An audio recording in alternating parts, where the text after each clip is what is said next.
So hot takes are one of the biggest things within the wrestling community, and today I decided to ask ChatGPT to give me 10 of its spiciest hot takes that are not basic ones. So I don't want the one that oh, John Cena wasn't overhyped wrestler, or '09 Randy Orton wasn't as great as people say it is to be. No, I want something spicy. I want something that'll burn my insides and my behind. So let's go ahead and get on into this. So let's go ahead and kick things off with number 10, and this is a pretty dang spicy one here. The women's revolution has been overhyped. Now, the argument for this is, while groundbreaking for representation, WWE has consistently struggled with proper storytelling for the women's division outside of a few stars like Becky Lynch and Charlotte Flair. The revolution often feels more like a branding exercise than genuine change, and I 1000% agree with this one. Now, I love women's wrestling. Some of my favorite wrestlers of all time are women wrestlers like AJ Lee, Mercedes Moné / Sasha Banks, Paige, you have Caitlyn, Rhea Ripley, Liv Morgan, Roxanne Perez, Nia Jax, Lita, etc., etc., etc. But it's always felt like women's wrestling has kind of just been slapped in the face. I talked about it in a recent video, but this past year, they only main evented one PLE, and that was Rhea Ripley versus Nia Jax at the Elimination Chamber. And then for NXT, they only main evented two PLEs. The first one, I'm blanking. No. It was American Bash, which technically isn't a PLE. And then the other one was Deadline with the 5 women Iron Survivor Challenge. As you can see, they don't really get to main event much, and there were plenty of times throughout the year where they definitely could have main evented. I think there was at one point earlier in the year for NXT. It was, I want to say it was their New Year's Evil event where Trick Williams and Grayson Waller main evented, and it was literally just a number 1 contenders match, as opposed to Lyra Valkyria versus Blair Davenport for the NXT Women's Championship. In my opinion, that's just not a good job right there. I would have had the Women's Championship be the main event of that night. And then we've just seen throughout the year that the women have only main evented 8 of the 52 Monday Night Raws, and then I want to say it was 10 to 12 of the 52 SmackDowns. I'll throw them up on the screen if I can find them again. But the women do not get the justice that they deserve. They barely even get matches on the show. It's like 1 to 2 matches of like the 2-3 hour shows. And now the women's mid-cards, they're getting a bit more shine, but it's basically the exact same women over and over, and we had to wait so dang long for these women's mid-card titles when, in my opinion, these should have been around 4 or 5 years ago, not 2024. They should have been around like at least 2019, 2020. They really didn't capitalize on the women's revolution the way that they made us believe they were going to capitalize on it, because around that time they had so many top women like Sasha Banks, like Charlotte Flair, Becky Lynch, Bayley, Alexa Bliss. You even had Nia Jax there as well, some Naomi too. But nowadays I feel like the women's roster is a lot more stacked, but they don't really push it to be as if it's one of the, best divisions in wrestling. The NXT roster, they do a pretty dang good job with their division, but even then, it's still just like, it's one of the best women's wrestling rosters, but you don't really push it like that. They don't really give main event opportunities. At Stand and Deliver, it was Trick Williams versus Carmelo Hayes, and mind you, amazing story, but their match was not good, and the feud leading up to it, it was really good, but you also had Roxanne versus Lyra, which is just as good of a feud in my opinion, and the match was 10 times better. Now, I think, obviously, looking back, if they had known the match wasn't going to be as good between Trick Williams and Carmelo Hayes, they likely would have put in Roxanne versus Lyra, but I just feel like if both feuds were really good going in, the championship should always be the one main eventing. You very rarely would ever see a non-championship match main event a WrestleMania. Do the same thing with NXT as well. And as far as WWE side of things, they barely even give the women time when it comes to promos, when it comes to storylines. If we look at the women's Survivor Series match this year, barely any build up to the match, but the men's side of things of this whole entire storyline. And I threw out so many different theories that they could have done with the whole Women's Survivor Series, even leading up to it, like weeks upon weeks before the match was even happening. There were so many possible ways they could have gone with it that they just kind of said, here, we're going to throw everybody into the match, even though all these people got beef with each other. We're not really ever having them fix up any of their beefs. But on the bloodline side of things, we got everybody trying to fix up their kind of beef. So it's like, in my opinion, I do 100% agree with this, that the women's revolution has been just a bit overhyped. We've seen the women get more of the matches that the men would get, so I will say good job there. But other than that, it's like they don't really get the same treatment as the men, nor do they get to, wrestle as much as the men. Speaking of that women's revolution, somebody that's now in a new company, Mercedes Moné, we're going to talk about some AEW at number 9 because AEW has over-reliance on ex-WWE talent. Argument, despite positioning itself as an alternative, AEW's main event scene has been heavily built on ex-WWE stars. Examples given, Jon Moxley, Chris Jericho, Bryan Danielson. This undermines this narrative of building new stars from the indie scene. I do agree with this as well, 100%. We see Jon Moxley at the top, and mind you, he's doing absolutely phenomenal, but when are we going to see it be more AEW guys? Because this video should be out before Dynamite, but if it's not this Dynamite, I'm assuming that the Hurt Syndicate are going to defeat Private Party, which sucks because these are two ex-WWE guys. Now, I know you're kind of trying to stick it to WWE and say, hey, WWE, look it, we use Shelton Benjamin much better than you ever did. Hey, WWE, look it, even with Bobby Lashley being way up there in age, he's still one of the top competitors within the wrestling scene, and we're going to use him like that. Hey, WWE, you kind of dropped the ball with MVP as well as a manager, but we're going to do that, and they're likely going to attach him to Ricochet as well, so they're probably going to throw Ricochet into that whole entire thing. I really hope that the Hurt Syndicate doesn't win, but at the same time, I kind of want them to win because they're an amazing faction, and Private Party has kind of been underused, but that's also an issue as well. You've underused Private Party. You haven't thrown them into any big storylines since the Young Bucks storyline. You haven't really given them even a lot of matches either. I think they've only had like 2 title defenses since they won the belts, so you're not really doing much with them. Then you have Daniel Garcia, who you put the TNT title on, but when you had it on Adam Copeland and you had it on Chris Jericho, and you had it on Christian, it looked way, way better. Or not Chris Jericho, Christian. It looked way, way better. Even on Cody Rhodes, it looked way better. Daniel Garcia, again, big storyline with Jack Perry, but you've done nothing aside from that. And it does just feel like, in a sense, they're kind of getting these, they're AEW guys, and they use them for a hot minute, and then once they get the big WWE signing, it's like, oh, well, we're not going to use you anymore. Like, we had Willow be the champion, and a lot of people love Willow. Then you put it on Mercedes, and mind you, I absolutely love Mercedes, one of my favorite women's wrestlers of all time. She's in my top 5 wrestlers of all time, but you gave the belt to her, and you haven't done any, in the beginning, you did nothing with her, except the Britt Baker feud kind of got ruined by Britt Baker, and just a whole lot of issues there. But now you're doing more with her with Chris Statlander and all that, but where has she been since Chris Statlander? We haven't really seen her. Is she going to have another big feud, or are you kind of just hoping that you can get another big 5-star match in there against somebody? Maybe you're waiting. Maybe it's going to be a Toni Storm you decide to use, but then again, Toni Storm is also ex-WWE, although I'm not really going to give them Toni Storm because she was there for a minute and then left and all that, but she is ex-WWE in a sense. I wish they would go back to the time period where they did use a lot of their guys a lot more. Like, there was times when they were using Kenny Omega a lot and MJF.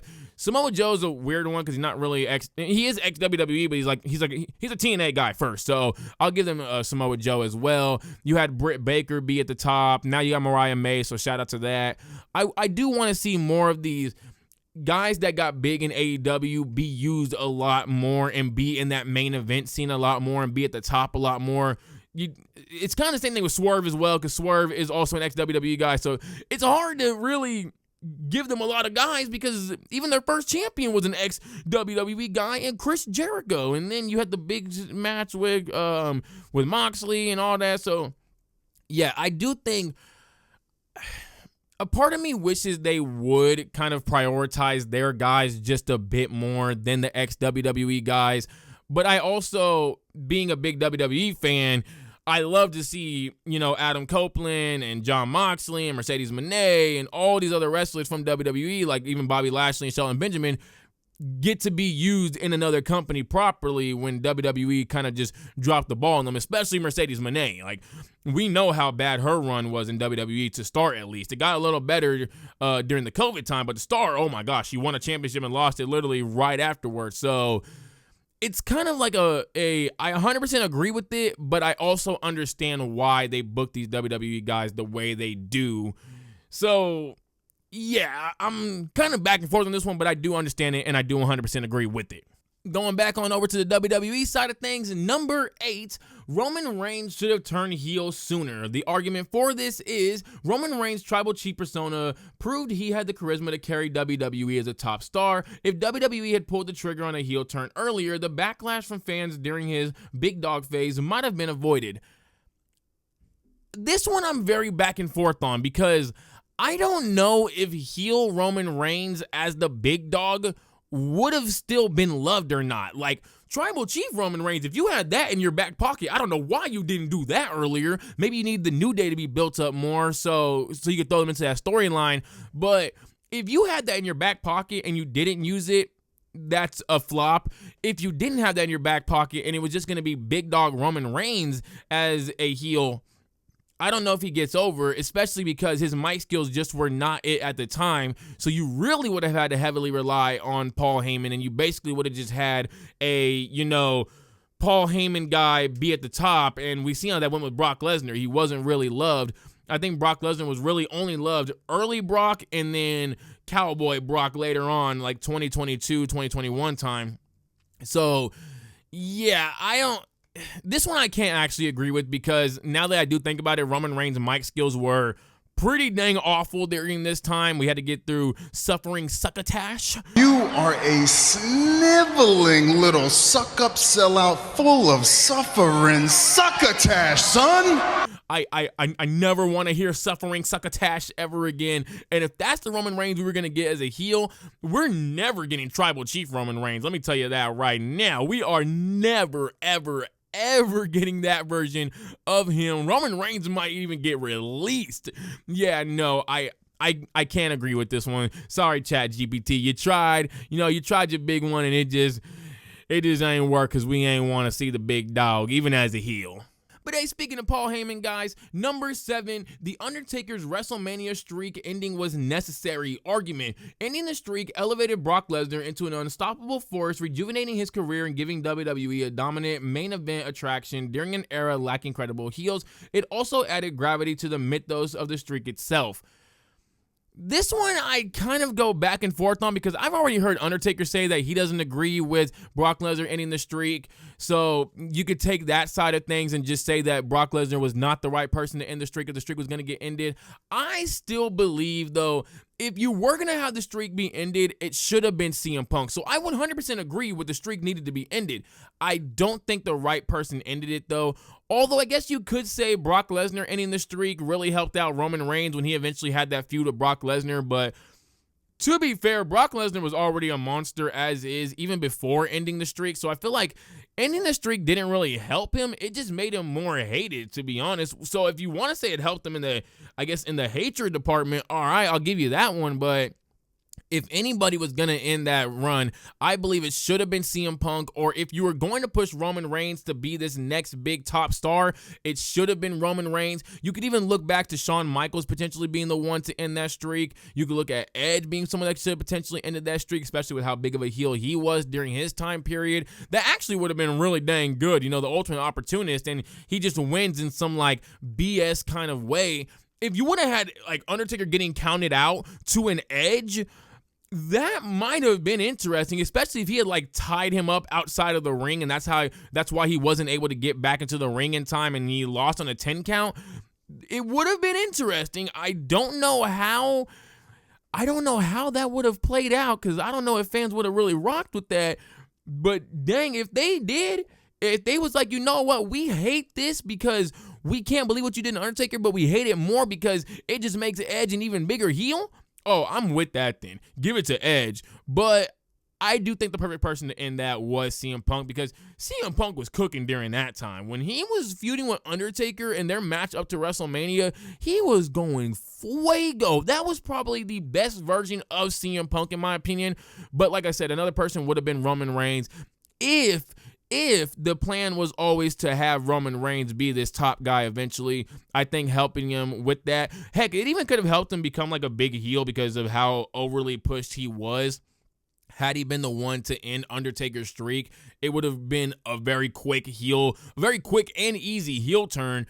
again, he kind of wasn't good on the mic at that time, so there's that, but you could have got him a manager. It could have been Paul Heyman, or heck, it could have been somebody else, or maybe you could have just had him get booed to the point where he was never able to talk, and he was just going out there being a menace every single time, just attacking somebody because he was getting booed so much because he couldn't talk. So yeah, I agree with streak ending. I think the wrong person ended the streak, though, in my opinion.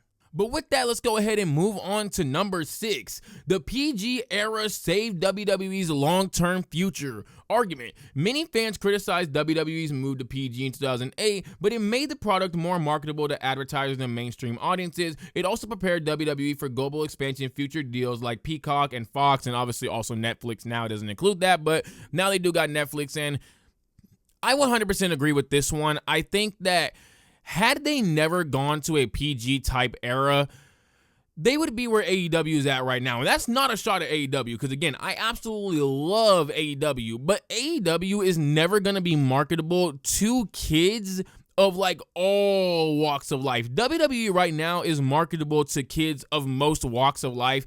AEW is probably just more marketable to adults of walks of life, but very, very select few kids because of how overly violent it is. It also has a bit of sexualization in there with Mina Shirakawa, and I want to say it was Anna Jay, but it could be Harley Cameron. Whichever one of them does the whole thing that Mina Shirakawa also does. So you do have some adult-esque themes in there.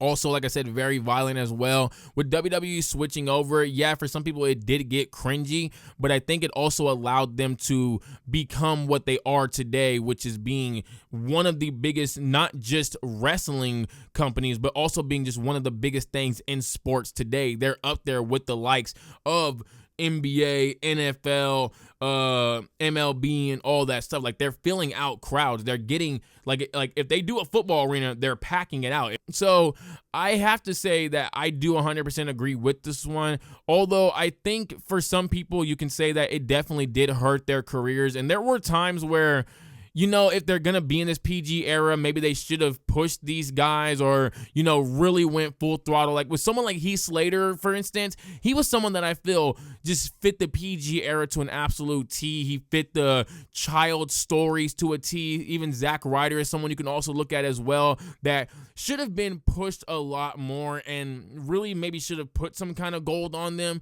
Even if it wasn't like the top belt, you could have at least put a mid-card belt on them and really pushed them like as this super over mega babyface like you've done with the likes of Cody Rhodes and Bryan Danielson and Sami Zayn, etc., etc. So I do 100% agree that the PG era definitely helped them in the long run be a sustainable organization, because while, again, I do love AEW, it's always possible, because it's not so marketable to kids as it is adults, and you really want to market to kids, that maybe it doesn't get 25 years unless it changes up its ways. Maybe it doesn't get, you know, as long as WWE's gotten, because if you're not marketable to kids and, you know, government and all that stuff start saying you a bit too violent, you gotta go. Well, AEW hasn't really made much friends, because most of the WWE fan base talks smack about them 24/7. Folks is going to be trying to get it out of here, and it may very well so get out of here, as opposed to like what with WWE going to the PG era now, because you are a lot more marketable to kids and you have this long time period of being very marketable to kids, which I don't think they're going to switch up. The most they may go is like PG-13, but even then they may only like touch that just once in a while. No one's ever going to try to get WWE out of here. So 100% agree that the PG era definitely saved WWE in the long run. And heck, it might even save AEW in the long run as well. Number 5, speaking of AEW, Chris Jericho's AEW run has done more harm than good. Argument. While Jericho was crucial in AEW's early days, his constant presence in top storylines has overshadowed younger talent. His feuds sometimes drag on unnecessary, examples given. The Jericho Appreciation Society stunting others' growth. 1000% yes! Oh my God, I want this man gone. I want him to just ride off into the sunset already. You got Nuevo. You was El Nuevo. Now get the heck on out of here, please. He needs to go. I thank Chris Jericho for what he's done for AEW. His WWE run was absolutely phenomenal as well. He's one of the best wrestlers of all time, one of the greatest Intercontinental champions of all time,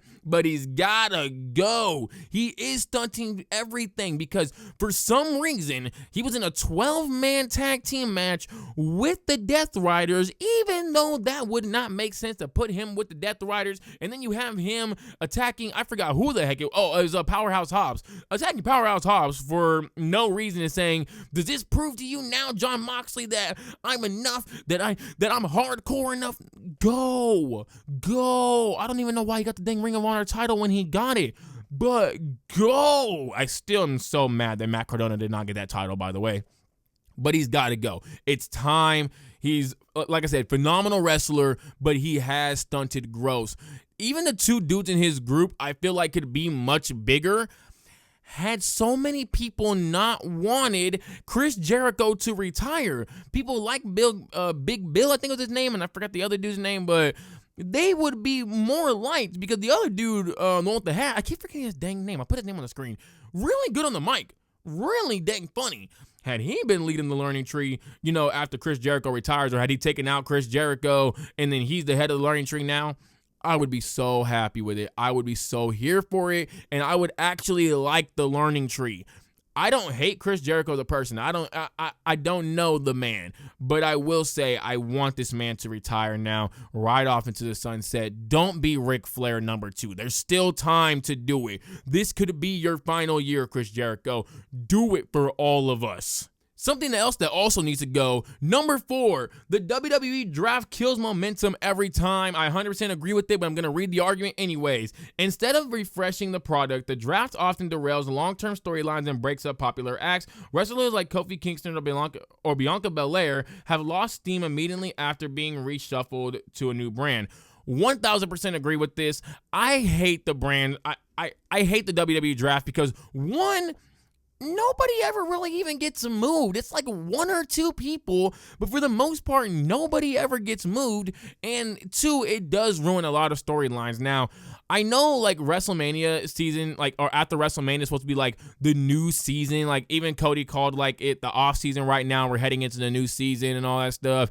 But man, oh man, I hate that we now have Backlash basically being pointless because Backlash was supposed to be the revenge matches for a lot of the WrestleMania matches. Like, we could have gotten Bayley, Io Sky at Backlash. We didn't need Roman Cody. We don't need that. Roman taking time off is perfectly fine.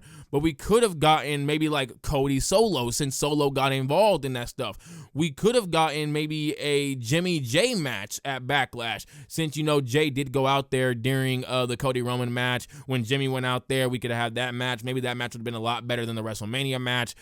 We could have even ran back like the Hurt Business it wasn't the Hurt Business. It was whatever the Street Profits name was it like Pride or some point like that, and versus Final Testament. We could have ran back Rhea versus Becky, but Rhea did get hurt, so there's that. Like, we could have ran back just any of the things that needed to be ran back, but we didn't do any of that. Instead, we just turned Backlash into this pointless PLE that doesn't basically truly end everything at WrestleMania. I feel like after Backlash, if you wanted to do the draft, maybe, but even then the draft does like it just kills a lot of stuff, and because nobody ever gets like swapped, it's pointless. I don't know why we even do it, and they try to treat it like the NBA draft and all that. I wish instead what they would just do with the draft is it just be NXT wrestlers coming up. And now that you have NXT ID, maybe they will do something like that in the future where it literally is just drafting NXT wrestlers and drafting NXT ID wrestlers, maybe like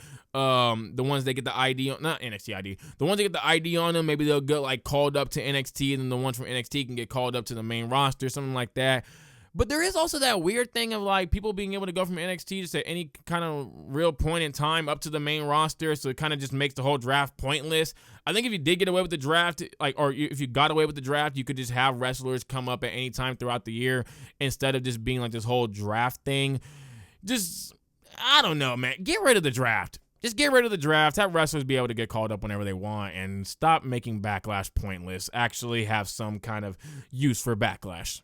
Number 3, speaking of PLEs that have become pointless, number 3, Royal Rumble matches are losing their magic. Argument: the Rumble used to feel unpredictable, but modern iterations often telegraph the winner far in advance. Surprise entrants and meaningful mid-card stories have also dwindled, making the match formulaic.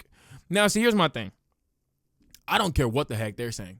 I don't care what the heck ChatGPT is saying. Its argument is not a good argument. Well, it's a good argument, but my reasoning for why I think the Royal Rumble has been ruined is because, one, you changed the whole wording. It used to be the winner of the Royal Rumble would main event WrestleMania. Now, when you included the 2 nights, now for a minute they still had will main event WrestleMania, but then they started taking that away because it was one woman, one man, so you would have to have one woman main event, one man main event, and WWE doesn't want to do that. Kind of goes back to the whole thing of the women's revolution was basically overhyped. Not saying that WWE doesn't want to do that per se, but they rather go in with the best storyline. And while I do agree with that, it kind of does also slap the woman in the face as well. But the other reason why the Royal Rumble has become basically meaningless and losing a lot of its, in ChatGPT's words, its magic, is that the Elimination Chamber does the exact same thing as Royal Rumble. Now, if you win the Elimination Chamber, you get to go freaking face a champion at Royal Rumble. What's the point of that?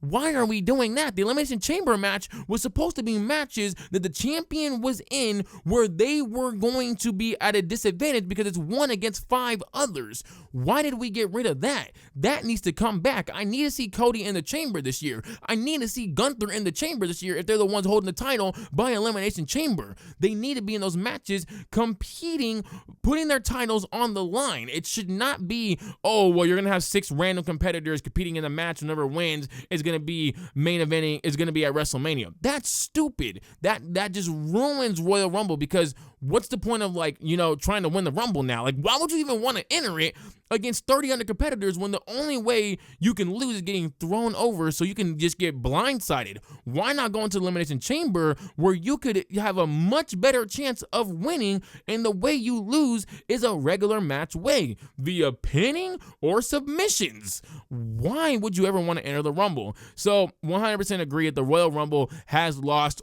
most of, if not all of, its magic. With that, though, let's go ahead and get on to number 2. Brock Lesnar's part-time schedule was a blessing. Argument: Lesnar's limited appearances kept him special, making every match feel like an event. Compare this to overexposed champions who lose their allure by wrestling weekly on TV. Ooh, this is one where, I 100% agree with it on. I was never a fan of Brock Lesnar like that, but I will say, seeing Brock Lesnar very rarely be there and really only be there for the big PLEs and stuff like that, or maybe the start of the feud, it always felt like this dude was the final boss, not like The Rock. He's actually a bit better than The Rock in my opinion. Or even with Roman Reigns as well, they could have thrown him in there too. When I went back and I've watched a lot of the Bloodline era, seeing Roman Reigns really only compete at PLEs, it actually felt better. And this is not to say that I don't want my champions to be there all the time, because I don't want every single champion to be the exact same, where you're only competing at certain times and you're not really ever there on the main show.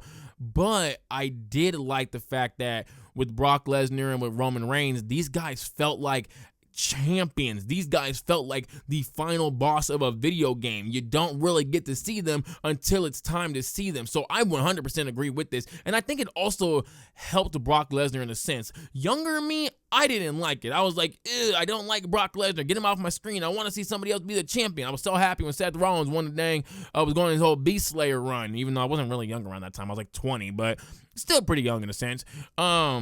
But I was super happy, I am super happy looking back now and watching Brock Lesnar's run, watching Roman Reigns run, seeing these guys not be there every single week, because it also allowed other talents to get screen time and to show off their skills. That's why we had so many competitors during Brock Lesnar and Roman Reigns' era, was because of the fact that they got to show off because those guys weren't there. And we also got to see that the mid-card scenes even looked a lot better. Nowadays, the mid-card scene, in my opinion, especially on SmackDown, doesn't look that good because you have Cody having to be there every single week because people were tired of the way that Roman Reigns was. Now the mid-card scene doesn't really get as much time to show off. The women's scene doesn't also get as much time to show off because you got to show off the men's scene as well, because you got to build up people to be the next challengers for Cody Rhodes, or potentially be the next challenger for Cody Rhodes.